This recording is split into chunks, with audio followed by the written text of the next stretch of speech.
ഇന്നത്തെ വീഡിയോയിൽ പറയാൻ പോകുന്നത് രണ്ട് കാര്യങ്ങളാണ്. ഓവനിൽ നമുക്ക് എങ്ങനെ തക്കാളി ചട്നി ഉണ്ടാക്കാം, അതുപോലെ തന്നെ ഓവനിൽ നമുക്ക് എങ്ങനെ പഴം പുഴുങ്ങിയെടുക്കാം എന്നതിനെ പറ്റിയിട്ടാണ്. ഇങ്ങനെ നമ്മൾ ഓവനിൽ ചെയ്യുകയാണെന്നുണ്ടെങ്കിൽ സ്റ്റൗവിൽ വെച്ച് കുക്ക് ചെയ്യുന്ന അത്രയും സമയം എടുക്കില്ല, പെട്ടെന്ന് തന്നെ ആയി കിട്ടും. അപ്പോൾ ഇതെങ്ങനെയാണെന്ന് നമുക്ക് നോക്കാം.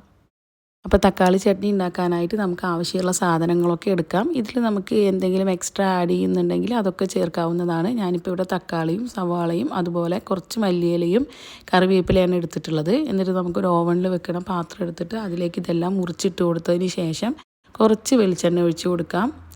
ഇനി അതിലേക്ക് മുളക് പൊടി ചേർത്ത് കൊടുക്കാം. ഇപ്പോൾ മുളക് ചേർക്കുന്നവരാണെന്നുണ്ടെങ്കിൽ അത് ചേർത്ത് കൊടുത്താൽ മതി. ഇനി നമുക്കിത് ഓവനിൽ വെക്കാം. ഹൈ പവറിൽ ഒരു 2.5 മിനിറ്റ് സെറ്റ് ചെയ്യാം.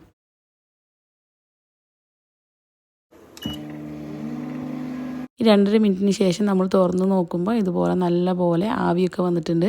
അപ്പോൾ നമുക്ക് കൂടുതൽ വേവണം എന്നുണ്ടെങ്കിൽ കുറച്ചുകൂടി ടൈം വെച്ചാൽ മതി. ഞാനിപ്പോൾ ഇത്രേ വെക്കുന്നുള്ളൂ. ഇനി ഇത് നമുക്ക് ചൂടാറാൻ വെക്കാം. ചൂടാറാൻ വെച്ചതിന് ശേഷം മിക്സിയിൽ നല്ല പോലെ അടിച്ചെടുത്ത് കഴിഞ്ഞാൽ നമ്മുടെ തക്കാളി ചട്നി റെഡി ആയിട്ടുണ്ട്.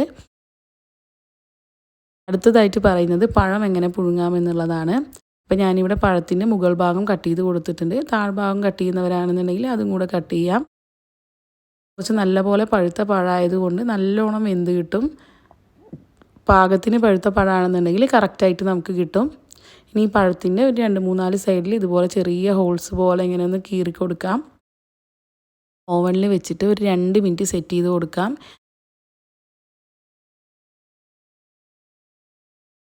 നല്ല പോലെ പഴുത്ത പഴമാണെങ്കിൽ ഒരു 1.5 മിനിറ്റൊക്കെ വെച്ചാൽ മതി. അപ്പോൾ തന്നെ കറക്റ്റായിട്ട് വെന്ത് കിട്ടും. ഇതൊരു 2 മിനിറ്റ് കഴിഞ്ഞ് നോക്കിയപ്പോൾ നല്ല പോലെ വെന്ത് കിട്ടിയിട്ടുണ്ട്. അപ്പോൾ ഒരു 3-4 പഴമൊക്കെ വെക്കുകയാണെന്നുണ്ടെങ്കിൽ നമുക്ക് എത്ര പഴമുണ്ട് അതിനേക്കാൾ ഒരു 2 മിനിറ്റൊക്കെ കൂടുതലാക്കി വെച്ച് കഴിഞ്ഞാൽ നമുക്ക് കറക്റ്റായിട്ട് പുഴുങ്ങി കിട്ടും. അപ്പോൾ പെട്ടെന്ന് ഒരു പഴമൊക്കെ പുഴുങ്ങാനാണെന്നുണ്ടെങ്കിൽ നിങ്ങൾക്ക് ഇതേപോലെ ചെയ്ത് നോക്കാവുന്നതാണ്.